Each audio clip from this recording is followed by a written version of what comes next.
La puissance maritime reste-t-elle la condition incontournable pour s'imposer en géopolitique? C'est cette question que nous allons nous poser aujourd'hui dans les rendez-vous de la géopolitique. Alors certes, notre attention est très largement tournée vers des conflits terrestres, l'Ukraine, le Proche-Orient.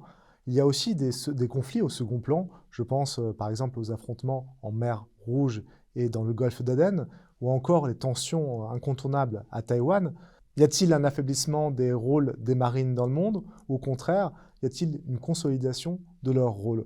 C'est donc en ces termes que nous allons nous intéresser à cette question de la puissance maritime. Fabrice, bonjour. Bonjour Olivier, bonjour à toutes, bonjour à tous. Dans notre intitulé, il y a un terme qui est important, c'est le terme reste. Est-ce que la puissance maritime reste incontournable? Ça laisse supposer qu'elle l'a été dans le temps, et c'est peut-être l'occasion de faire un retour historique. Oui, c'est très très important effectivement de mettre en exergue le verbe rester, parce qu'en réalité, en géopolitique, l'importance de la puissance maritime est normalement un élément qui est totalement intégré et dont on considère qu'il est intangible, voire immuable.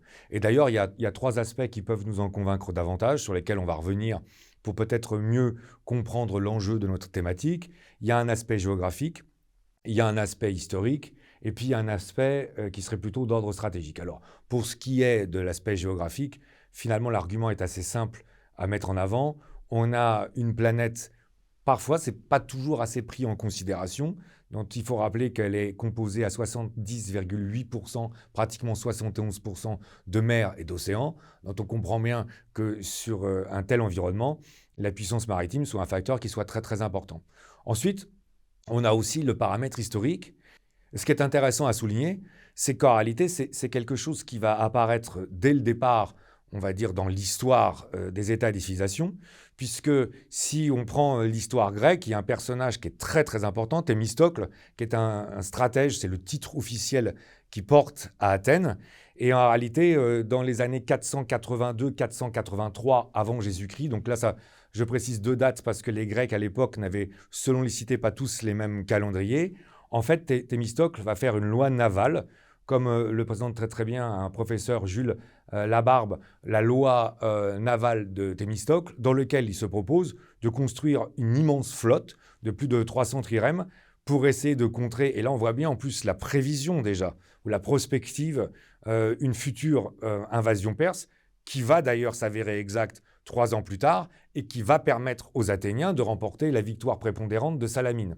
De surcroît, y mettre une dimension un peu plus lyrique, parce que Hérodote, qui rapporte les faits, dit qu'au départ de cette démarche, il y avait un oracle de la Pythie de Delphes, à qui on posait la question de savoir ce qu'il convenait de faire. On sait bien que c'est une période qui est matinée de superstition, et qui avait répondu, comme toujours, de façon un peu énigmatique, en disant que ce qui protégerait Athènes, c'est une muraille en bois qui ne serait ni franchissable, ni saisissable. Et il y a toute une partie du gouvernement athénien qui a voulu faire une muraille en bois, qui s'est avérée inefficace contre l'armée perse. Et Thémistocle, lui, avait fait cette interprétation de dire la plus grande muraille qui protégera Athènes, c'est la flotte athénienne. Donc là, on voit bien que dès le départ, on est dans une compréhension des enjeux en termes de relations internationales qui mettent en avant la puissance maritime. Ça sera confirmé plus tard par des combats très importants entre Rome et Carthage. C'est pratiquement, j'ai envie de dire, la première fois que sur le long terme, il y a 3 guerres qui vont se succéder entre Rome et Carthage. Donc pour, on va dire, la maîtrise en Méditerranée. Et ce qui est assez intéressant, c'est que Rome, qui est pourtant plutôt considérée comme une puissance terrestre, et qui va se trouver confrontée à une puissance plutôt considérée comme maritime, Carthage, va emporter ce premier combat, parce que d'ailleurs, les Romains vont avoir l'ingéniosité de créer des grappins qui vont nous permettre d'arrimer les navires adverses. Mais donc on voit bien que même Rome, qui est une puissance terrestre, est obligée de se projeter dans une logique de puissance maritime. Et puis bien sûr, plus proche de nous, et ça c'est assez intéressant, notamment au 19e et au 20e siècle, on a les grandes puissances géopolitiques qui sont en réalité des puissances maritimes. Alors, entre 1815 et 1940, c'est trop oublié, je trouve, peut-être par nos étudiants aujourd'hui, le Royaume-Uni. Et puis à partir de 1940-1945, les États-Unis d'Amérique, comme le montre très très bien d'ailleurs dans son livre Naissance et déclin des grandes puissances, Paul Kennedy, puisqu'on voit bien, il y a le terme de puissance qui est repris, et on voit bien que le sous-entendu, c'est qu'est-ce qu'il faut pour être une puissance en géopolitique, et en partie la réponse est amenée dans le constat de considérer que les 2 dernières grandes puissances ont été maritimes. Et puis, alors, il y a un troisième point qui est plutôt un point qui nous renvoie à la dimension stratégique. Et là, il y a un ouvrage majeur qui a été fait par un très, très grand théoricien sur les questions maritimes, Alfred Mahan. C'est un ouvrage qui a été écrit à la fin du 19e siècle et qui est en réalité The Influence of Sea Power upon History. Et là, on voit bien Sea Power, puissance maritime, que ça renvoie exactement à notre intitulé ou à notre thématique. Et il faut savoir que celui qui est considéré comme le père de la géopolitique aux États-Unis, Nicholas Spykman, à travers Mackinder lui-même, qui ont repris cet ouvrage de Mahan, réfléchissent sur les concepts de Heartland et de Rimland, et que si Mackinder est un peu plus hésitant, Spykman dit que clairement, pour contrôler le Heartland ou la Terre, il faut en réalité totalement contrôler les anneaux. C'est très intéressant parce que ça nous envoie un tas d'œuvres en plus cinématographiques ou littéraires. Les anneaux qui enserrent la Terre, le Rimland, et c'est des choses qu'on a eu l'occasion de dire dans une séance des rendez-vous de la géopolitique précédente qui justement traitait de la stratégie maritime. Donc j'invite celles et ceux qui le souhaiteraient à s'y reporter. Mais là, en l'occurrence, notre question pose bien sur le fait de savoir si cette puissance maritime dont l'importance semblait acquise est remise en cause ou pas. Là, vous êtes vraiment dans le temps long. On voit qu'on est remonté jusqu'à la Grèce athénienne et on est arrivé jusqu'à XXe siècle. Est-ce que des facteurs actuels, que ce soit des événements ou d'ailleurs des facteurs technologiques, viennent à remettre en cause cette place de la puissance maritime? Oui, il y a trois tendances qui ont l'air justement de justifier qu'on puisse au moins, ou de légitimer le fait qu'on puisse au moins se poser la question telle qu'on est en train de le faire. Et d'abord, il y a les conclusions qu'on pourrait pour l'instant tirer d'un point de vue maritime sur l'affrontement entre les Ukrainiens et les Russes, ou entre l'Ukraine et la Russie, dont il ne faut jamais oublier qu'ils sont bordés par la mer Noire. Parce que là, il y a un constat qui est assez étonnant, c'est que la flotte russe, a priori, a une supériorité navale très très importante par rapport à la flotte ukrainienne, et que ce qui est étonnant, c'est que les plus grandes victoires ukrainiennes dans ce conflit sont justement remportées sur la mer par rapport à une flotte russe qui est censée en avoir la suprématie. Il n'y a qu'à se souvenir déjà que le 13 avril 2022, c'est-à-dire moins de 50 jours après le début du conflit, il y a un croiseur lance-missile russe, le Moskva, qui a été détruit par l'intermédiaire de drones. Alors c'était d'autant plus fort en termes de communication que c'était le vaisseau amiral de la flotte russe en mer Noire. Donc déjà là, on avait une première indication. Et puis, sur un temps peut-être plus court, en ce début ou ce premier trimestre de l'année 2024, d'après les informations qu'on a, c'est que les Ukrainiens auraient réussi à répéter ces succès, puisqu'il y a au moins 3 navires russes, 2 confirmés, 1 qui resterait à confirmer, qui eux-mêmes étaient coulés par ces drones ukrainiens. Alors notamment, on a une corvette Ivanovets qui aurait été totalement détruite, puis on a aussi un navire de débarquement et un navire patrouilleur. Donc ce qu'on voit bien aujourd'hui, c'est que finalement on a une flotte russe qui est très discrète parce qu'elle a tendance à se retirer sur ses bases les plus éloignées, tant elle paraît exposée et fragile face à des frappes de drones. Ce qui d'ailleurs nous amène sur un deuxième événement. Ce deuxième événement, on a eu l'occasion de le mettre en évidence ou en exergue sur une de nos séances précédentes. Justement, vous avez eu la justesse de le rappeler dans l'introduction sur ce qui se passe en mer Rouge et dans le golfe d'Aden, puisqu'on a les Houthis qui tirent un certain nombre de missiles ou de drones pour gêner le trafic mondial, et que malgré le fait que la plupart des convois internationaux soient protégés par des flottes, dont celle des États-Unis, excusez du peu, la suprématie maritime n'a pas l'air totalement de s'imposer de manière spontanée. Donc là, on aurait le sentiment effectivement qu'avec le temps, on aurait l'association de navires de guerre qui sont très importants, qui ont coûté très très cher, mais qui seraient particulièrement vulnérables à l'évolution des technologies. Et on a un dernier point qui pourrait peut-être corroborer ce pressentiment tel qu'on est en train de l'avoir, c'est que depuis quelques années, les Américains en particulier sont très très inquiets d'une nouvelle typologie d'armes, des missiles tueurs de navires et plus particulièrement des missiles tueurs de porte-avions, dont on voit bien que c'est eux qui sont les premiers visés avec le nombre de porte-avions qu'ils ont notamment en Pacifique. Donc là, on a le sentiment qu'effectivement, il y aurait un certain nombre de paramètres qui pourraient laisser à penser que la puissance maritime telle qu'elle était spontanément perçue comme acquise pourrait être mise en cause. Mais est-ce qu'à contrario, certains paramètres ou facteurs laisseraient penser qu'il y a plutôt un maintien de cette puissance maritime? Ah oui, il y a effectivement des paramètres qui ont l'air de s'inscrire dans une dynamique non seulement différente mais contraire, et qui ont l'air plutôt de mettre en évidence le fait que non seulement la puissance maritime conserverait de son importance, mais pourrait même, j'ai envie de dire, avoir une importance qui s'accroît. Alors là, ce qui est assez intéressant, c'est qu'il y a deux évolutions, mais il y a aussi une constante qui ont l'air d'appuyer en ce sens, et on va évidemment essayer de décliner chacune d'entre elles pour pouvoir mieux comprendre quelle serait cette dynamique. Alors, comme première évolution, il y a déjà justement le fait qu'on sent bien à travers le narratif que vous avez utilisé dans votre introduction, et on le ressent spontanément, qu'on a des tensions et des affrontements qui ont l'air de se démultiplier partout sur le globe, et que donc, comme on l'a rappelé, sur un globe qui est à 71% composé de mers et d'océans, on a d'autant plus besoin d'une marine forte, puisque évidemment, sur le temps long, il va falloir être capable de transporter, mais surtout d'entretenir des troupes en continuant à pouvoir assurer des lignes de ravitaillement et sur des distances très très longues, d'amener à la fois des munitions, de la logistique, des équipements et des armes. Et là, je m'empresse de faire une précision qui me paraît très très importante parce que parfois, avec la technologie moderne, certains de mes étudiants ou certains auditeurs disent oui, mais il y a qu'à faire ça par voie aérienne. C'est évidemment totalement impossible de par l'importance du fret considérable que l'entretien de telles armées nécessiterait. Donc il est possible d'envoyer sur un temps court, j'ai presque envie de dire dans un premier temps, des troupes par voie aérienne, que ce soit de façon aéroportée ou qui soient transportées par avion avec les premiers éléments dont elles auraient besoin. Mais il est évident que dans un conflit qui s'inscrit sur un temps long et avec des troupes dont les effectifs seraient de plus en plus importants, c'est la voie maritime qui s'impose. Et donc là, on a une première évolution qui consiste à dire dans un monde dans lequel les tensions se ravivent ou dans lequel les conflits menacent davantage, la marine réacquiert toute son importance telle qu'on a été amené à le mettre en avant. Et puis alors après, il y a une deuxième évolution qui me paraît aussi très très importante, c'est le fait d'observer ce que font les différentes marines nationales ou des pays. Parce que là, on remarque en fait qu'à l'intérieur de cette dynamique, il y a trois mouvements qui se conjuguent, si vous me permettez cette appellation. D'abord, il y a certaines marines qui se redéveloppent. Ensuite, il y a certaines marines qui se développent considérablement. Et enfin, il y a des marines qui se reconfigurent. Et chacun de ces mouvements, d'ailleurs, allons tous dans un sens identique.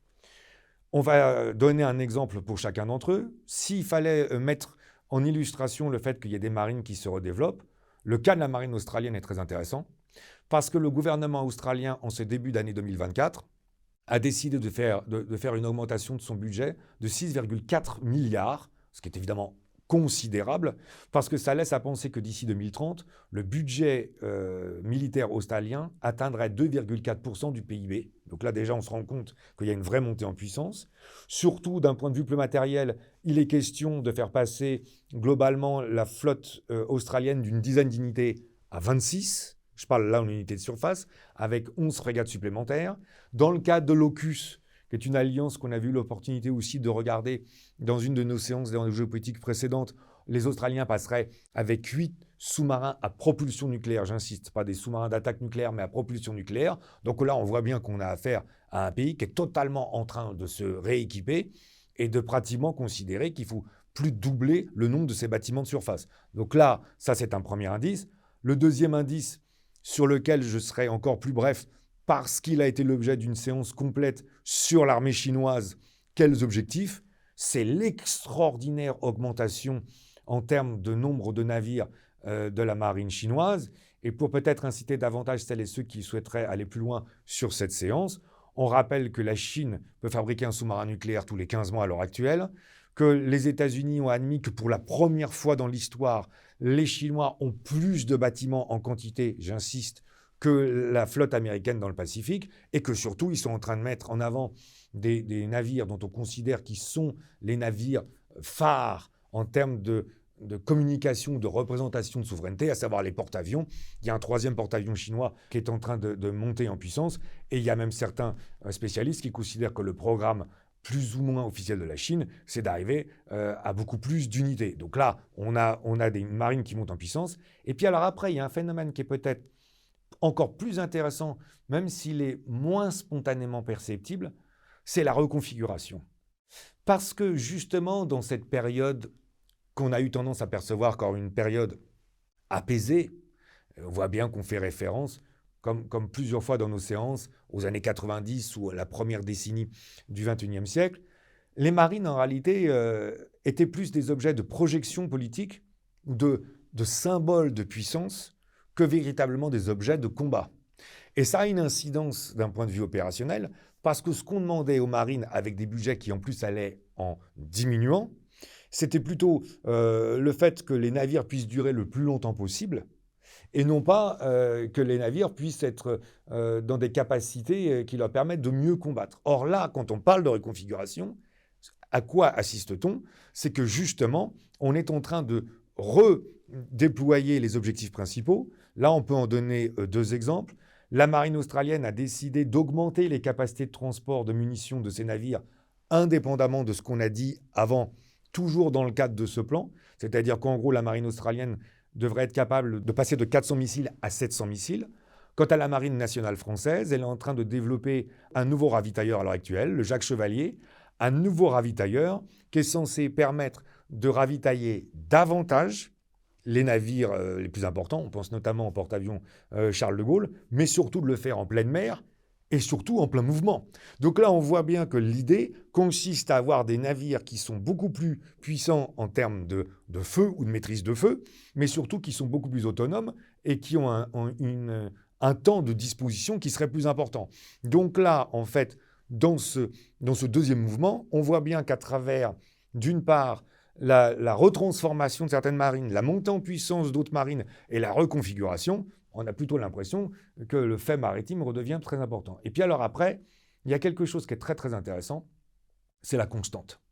Alors le terme de constante est important parce qu'on voit bien que en réalité là on s'inscrit dans la continuité et que puisque la puissance maritime était acquise, ça vient confirmer qu'elle reste toujours un élément essentiel.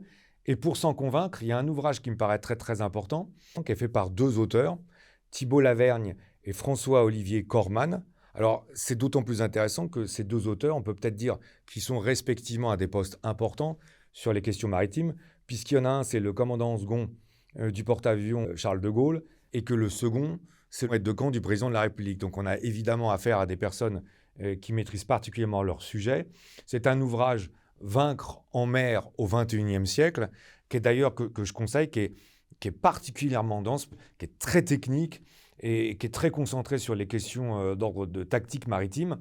Mais alors, il y a en particulier par rapport au sujet qui nous concerne, le troisième chapitre qui me paraît intéressant, et notamment la page 182, parce que en réalité, ils mettent en évidence quelque chose qui est très très opportun, c'est que pour les questions maritimes, ce qui compte, ce n'est pas forcément la dernière technologie, Olivier.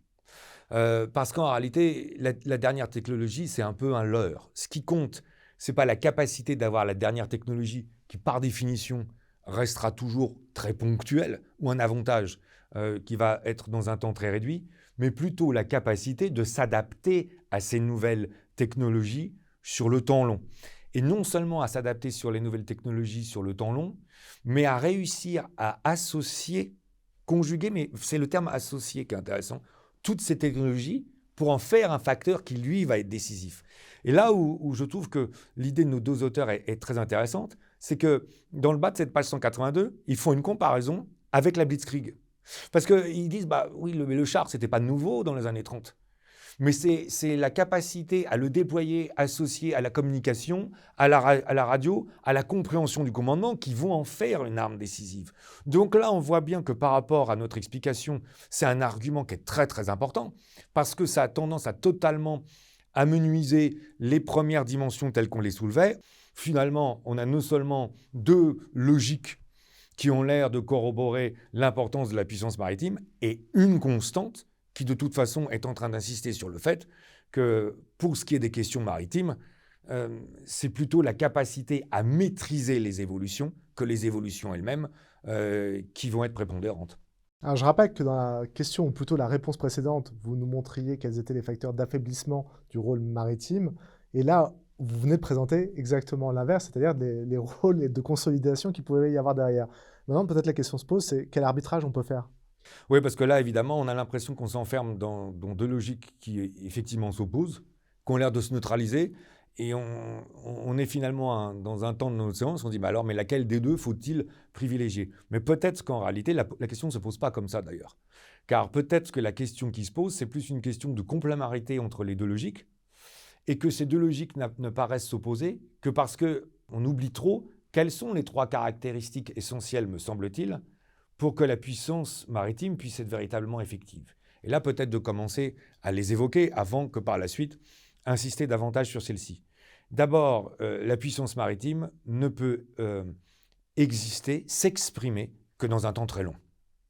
Donc, ça veut dire que toute référence à, évidemment, même si elles peuvent être ponctuellement intéressantes, des batailles ou des événements courts, sont absolument à prohiber. Ensuite, il y a une deuxième caractéristique, c'est que pour que cette puissance maritime puisse s'exprimer toujours, il lui faut une suprématie écrasante. Et ça, c'est un facteur sur lequel on va aussi revenir parce que c'est vraiment indispensable. Et puis peut-être, il y a une troisième caractéristique, c'est qu'effectivement, la puissance maritime est incontournable, mais elle n'est pas suffisante. C'est-à-dire qu'elle est une sorte de préalable ou qu'elle est une sorte de première étape, mais qu'il faut qu'elle soit complétée pour que, définitivement, l'avantage qu'elle aurait pu donner puisse se concrétiser. Alors revenons peut-être sur le premier critère, celui du temps et du temps long. Alors là, ce qui est intéressant sur le temps long, c'est qu'en réalité, on retrouve ce facteur à deux niveaux. D'abord au niveau de la bataille ou de l'affrontement en lui-même, et puis après, sur un niveau qui est plus relatif à la conception et à la construction d'une flotte maritime. Si on prend la bataille de l'Atlantique, donc c'est vrai qu'elle n'est pas oubliée au Royaume-Uni, aux États-Unis, dans les pays anglo-saxons, mais dont je ne suis pas totalement convaincu qu'on y accorde l'importance qu'elle mérite quant à son aspect décisif pour la victoire des Alliés sur la Seconde Guerre mondiale. Je passe sur le front occidental. Ce qui est assez intéressant, et on le voit bien dans un livre de Thomas Hughes et de John Costello avec un titre qui est éponyme, La bataille de l'Atlantique. En réalité, ce qu'on constate, c'est que pendant un laps de temps assez long, pendant toute l'année 41, puis la première partie de l'année 42, ou en tout cas le premier trimestre, c'est plutôt les sous-marins allemands qui sont en train de prendre l'avantage. C'est un vrai enjeu stratégique, car ça sous-entend que d'une part, les Américains sont toujours dans l'impossibilité de transporter une armée qui pourrait débarquer au Royaume-Uni, mais même le Royaume-Uni, qui évidemment dépend essentiellement des voies maritimes pour son ravitaillement, est en danger. Donc en fait, cette bataille de l'Atlantique est fondamentale, et il faut un certain nombre de conditions pour que cette bataille se retourne et que les Américains remportent définitivement la suprématie fin 42 et début 43. Mais ce qui est assez intéressant, c'est que quand on regarde ce livre, il y a des chiffres d'ailleurs et des logiques qui sont tellement transposables en termes de management. Qu'est-ce qui est intéressant en fait dans cette bataille? Ce n'est pas le nombre de sous-marins dont les Allemands disposent, ce n'est même pas le nombre de sous-marins qui sont détruits ou que les Allemands construisent, ce n'est même pas le nombre de navires alliés que les Allemands détruisent, c'est la différence entre le nombre de navires alliés que les Allemands détruisent et la capacité de production industrielle que les Américains sont en train de mettre en place. Et ce qu'on remarque sur l'année 42, c'est que c'est l'année où les Allemands détruisent le plus de navires alliés, mais qui sont quand même en train de perdre la bataille de l'Atlantique, parce qu'ils ont beau augmenter leur capacité de destruction, elle est beaucoup moins importante que la capacité exponentielle des Américains de construire le nombre de navires, que ce soit des navires de commerce ou des navires de combat. Donc ça met particulièrement en exergue le fait, si on regarde bien les dates en évidence, 40, 41, 42, qui font un temps particulièrement long. Et d'ailleurs, ça explique le fait que le débarquement soit le 6 juin 44, car avant de pouvoir débarquer en Normandie, il faut acquérir la suprématie maritime dans l'Atlantique pour ensuite, sur l'année 43, envoyer la totalité des hommes, des équipements qui sont nécessaires et enfin pouvoir envisager le débarquement. Ça, c'est une logique sur laquelle on va revenir parce qu'elle est fondamentale. Mais alors, il y a un autre aspect qui est assez intéressant, c'est que pour construire une marine, alors là, ce n'est pas un temps long, c'est un temps très long. C'est-à-dire ça peut être une décennie, voire 2 décennies, pour concevoir quelle est la marine dont on va avoir besoin. Pour commencer à l'élaborer et surtout concrètement la produire, de par les tonnages et de par la puissance des navires considérés, parfois il faut bien 20 à 25 ans. Et là, il y a un auteur qui est très très intéressant, me semble-t-il, c'est François-Emmanuel Brézet, parce que c'est un ancien officier de marine d'abord. Ensuite, il a eu un doctorat qu'il a acquis d'ailleurs sur une étude de la marine impériale allemande entre 1871 et 1914, et qui s'est ensuite spécialisé dans l'étude justement de la marine allemande. Or là, qu'est-ce qu'il met en évidence dans deux ouvrages qui sont intéressants? L'histoire de la marine allemande de 1939 à 1945, qui a été publiée en 1999, et puis Hitler et la mer, qui a été publié en 2019. Ce qui est assez intéressant, c'est que ce qui met en évidence à travers ces deux ouvrages, mais c'est que les Allemands n'ont jamais eu le temps de construire une marine. Parce que l'Allemagne est devenue un pays le 18 janvier 1871. Bon. Donc en fait, elle n'a que 43 ans en 1914. Et on voit bien que malgré le fait qu'elle monte à la deuxième puissance maritime, elle manque de temps face au Royaume-Uni, qui est une puissance maritime installée. Quant au second conflit mondial, c'est encore plus intéressant, puisque la flotte allemande se saborde à Scapa Flow pour éviter d'être saisie par les Britanniques à l'issue de la Première Guerre mondiale. Donc il faut que les Allemands reconstruisent totalement leur flotte à partir des années 30. J'aurais tenté de dire heureusement. Et donc évidemment, d'ailleurs l'amiral Raeder avait dit au chancelier de l'époque, on aura besoin d'un temps beaucoup plus long pour construire une puissance maritime. Donc là aussi c'est très important. Ça veut dire qu'on ne peut juger de l'efficacité de la puissance maritime que dans la perspective d'un temps qui serait particulièrement long. Alors, si vous le voulez bien, Olivier, il y a un point qu'il va peut-être falloir rajouter parce que, en le prenant en considération, on va voir qu'on va amplifier l'importance de ce qu'on est en train de dire. C'est qu'en réalité, il y a une distorsion très très importante entre un temps particulièrement long pour construire une flotte et le temps particulièrement court sur lequel on peut la perdre. Et ça va aussi être important par rapport à ce qu'on va être amené à mettre en perspective. Et là, il y a un exemple qui me paraît vraiment très, très révélateur. C'est la bataille de Midway qui va se dérouler du 4 au 7 juin 1942. Parce que là, les Japonais, ils vont perdre 4 porte-avions. Le Kaga, l'Agaki, le Soryu et le Hiryu en 4 jours. Et quand on sait l'importance que les porte-avions ont revêtu dans la guerre du Pacifique, même si on n'avait pas totalement conscience auparavant, et qu'on voit que là, les Japonais en perdent 4 en 4 jours, on considère d'ailleurs que c'est un tournant majeur dans la guerre du Pacifique, on voit bien que cette distorsion est importante. On avait déjà eu, d'où l'importance de l'histoire maritime, un phénomène identique avec la défaite de l'invincible Armada en 1588, dont on voit bien que le fils de Charles Quint, Philippe II, avait mis une décennie à la construire et que ça avait nécessité des moyens considérables, et que sur une bataille, elle est dispersée, et que l'idée d'envahir le Royaume-Uni est totalement devenue désuète. Et puis, ça veut dire que là, il peut y avoir une certaine appréhension à utiliser la puissance maritime, ce qui peut expliquer la première partie, quand on a dit on sent une sorte de frilosité à utiliser la puissance maritime, parce que justement, après la bataille du Jutland en 1916, dont on peut considérer qu'elle serait peut-être une victoire tactique pour la marine allemande, la marine impériale allemande, ce qu'on constate, c'est que la marine impériale allemande, elle est totalement paralysée, elle ne sort plus de ses ports, parce qu'elle ne veut plus prendre le risque d'exposer ses navires face à la flotte britannique. Donc ça me paraît effectivement une caractéristique très importante à conserver à l'esprit quand on considère la puissance maritime. Alors justement, ça nous amène à notre deuxième critère, c'est la question de l'importance des moyens pour que la puissance maritime puisse se révéler efficace. Alors là, finalement, l'énoncé de cette caractéristique va s'avérer relativement simple, parce qu'elle s'inscrit dans des constats répétés à l'échelle de l'histoire. Pour que la puissance maritime puisse s'exercer, il faut avoir une suprématie considérable. Je serais presque tenté de dire totalement exponentielle par rapport à l'adversaire. Parce que là, on va se rendre compte qu'il y a deux phénomènes qui concourent tous les deux, finalement, à la même dynamique.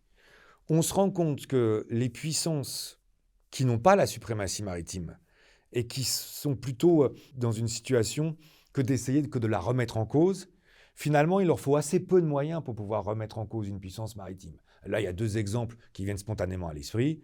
Il y a l'utilisation massive des sous-marins allemands dans la Première Guerre mondiale et encore plus dans le Second conflit mondial, les fameux U-boats.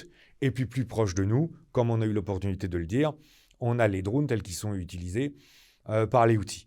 Et c'est ce qui explique que justement, quand on regarde le débarquement du 6 juin 1944, pour celles et ceux qui le souhaiteraient, je leur demande d'aller plus loin en termes d'informations. La flotte alliée, en particulier mise en place par les États-Unis, est considérable. Le nombre de vaisseaux de guerre, le nombre de vaisseaux de transport, l'ensemble de la logistique. Rappelons-nous ne serait-ce que des 2 ports artificiels qui sont mis en place pour que le débarquement puisse réussir. On voit bien qu'on a affaire à des moyens qui sont considérables. Et ce qui me paraît intéressant, c'est qu'en réalité, pratiquement en même temps, en automne 1944, sur le débarquement de Leyte, il va falloir que les Américains, ils ont presque une flotte, Olivier, plus importante dans le Pacifique que la flotte qu'ils ont dans l'Atlantique. Donc ça laisse à penser les moyens qu'ils ont mis en place pour que la puissance maritime puisse s'exprimer. Donc la deuxième caractéristique, c'est que là, il faut en plus que la puissance accumulée soit véritablement considérable. Ça, Fabrice, c'était pour les 2 premiers critères. Vous aviez évoqué un 3e critère. Oui, il y a une 3e caractéristique qui, je pense, va nous permettre totalement de conjuguer les 2 mouvements initiaux tels qu'ils avaient l'air de s'opposer d'une part, mais qui va nous permettre aussi d'autre part de peut-être définitivement mieux comprendre l'ensemble des conditions qui sont requises pour qu'on puisse mettre en place une puissance maritime. C'est qu'en réalité, il faut comprendre que la puissance maritime, c'est une étape indispensable. C'est un élément incontournable pour s'imposer en géopolitique, mais ce n'est pas un élément suffisant. Et voilà pourquoi on peut parfois être dans des situations qui peuvent prêter à confusion. Parce qu'on se dit, finalement, la puissance maritime n'est pas importante parce qu'on a cet nombre d'échecs, mais ces échecs ne sont pas tendus à la puissance maritime elle-même, qu'au fait qu'elle est mal déployée et qu'en réalité, elle n'est surtout pas utilisée dans la continuité avec d'autres éléments. Et quels sont ces autres éléments ? En réalité, on voit bien que qu'est-ce que permet la puissance maritime ? Elle permet de prendre l'initiative. C'est-à-dire que si vous maîtrisez les mers et les océans, c'est vous qui allez imposer le rythme, la dynamique. Souvent, les anglo-saxons disent le momentum. C'est vous qui allez choisir, évidemment, le moment, mais surtout l'endroit où vous voulez débarquer. C'est vous qui allez essayer de choisir le point faible de l'adversaire, qui lui est forcément plutôt dans une situation, dans une posture défensive et dans une posture de réaction. Mais si on regarde bien différents exemples historiques, on va se rendre compte que ce n'est pas suffisant. Parce qu'on sait bien qu'après la défaite de Trafalgar, Napoléon est dans l'incapacité d'envahir les îles britanniques, que donc il est obligé de partir, de mettre en place une sorte de blocus continental et d'avoir des victoires terrestres. Mais à contrario, tant que les Anglais ne peuvent s'appuyer que sur cette puissance maritime, ils ne peuvent pas transformer cette puissance maritime en victoire. Il leur faut l'appoint ou la jonction des puissances terrestres prussiennes, autrichiennes et russes pour qu'à partir de 1812, on ait effectivement la puissance maritime britannique qui finisse par se concrétiser jusqu'en 1815. On a un deuxième exemple qui ne fait que s'appuyer sur ce qu'on a dit précédemment sur le débarquement en Normandie, n'est-ce pas ? C'est-à-dire que on débarque en Normandie. Encore faut-il que le débarquement réussisse. Parce que justement, là, on a l'impression que c'est un fait entendu. Mais moi, je rappelle que jusqu'en milieu d'après-midi, sur l'une des plages principales du débarquement à Mohama Beach, la situation est tellement dramatique qu'à un moment, un général américain envisage peut-être de réembarquer. C'est confirmé par le fait que quand on prend l'opération sur Gallipoli, sur la bataille des Dardanelles entre mars 1915 et janvier 1916, c'est un échec total, parce que malgré le fait que les Alliés ont totalement la suprématie maritime, ils n'arrivent pas à percer les défenses de l'Empire ottoman, et cette puissance maritime ne se concrétise pas. De même que, pour prendre un dernier exemple, en 1809, quand les Britanniques essayent de faire un débarquement dans l'île de Walcheren pour essayer d'aider les Autrichiens qui sont en train de lancer une offensive contre l'Empire français, finalement, comme il manque de puissance terrestre, ils n'arrivent pas à concrétiser cette puissance maritime. Donc là, on se retrouve avec 3 caractéristiques qui sont fondamentales, et on voit bien que, en fait, tous les événements récents qu'on a cités, quand on les conjugue et qu'on les croise, abondent pour faire en sorte que ces 3 caractéristiques soient vraiment perçues comme essentielles. Il faut s'inscrire dans un temps très long. Il faut disposer d'une puissance maritime qui soit d'une telle quantité qu'elle permette une suprématie écrasante. Et enfin, il faut qu'il y ait un prolongement à cette puissance maritime pour que ce qui est efficace en mer puisse ensuite se transposer de façon définitive sur une victoire terrestre. Mais si ces 3 critères sont rassemblés, est-ce qu'on peut considérer que la puissance maritime reste majeure ? Oui, la puissance maritime reste majeure, d'autant plus qu'il y a un point qu'on peut peut-être aussi mettre en évidence en guise de conclusion, c'est que la puissance maritime, en plus, se déploie dans un milieu qui est très particulier. Pourquoi ce milieu est-il très particulier? Parce que non seulement il recouvre l'essentiel de la planète, comme on a eu l'occasion de le dire, mais qu'en plus, une fois qu'on sort des eaux territoriales et qu'on rentre en haute mer, on se retrouve dans l'un des rares secteurs, peut-être avec le secteur spatial ou le milieu spatial civil autorisé, dans lequel finalement on peut rencontrer un nombre d'acteurs innombrables, qui peuvent d'ailleurs avoir un nombre de velléités ou de volontés qui sont très différentes et dans lesquelles il n'y a aucune limite que justement la propre puissance de ces flottes.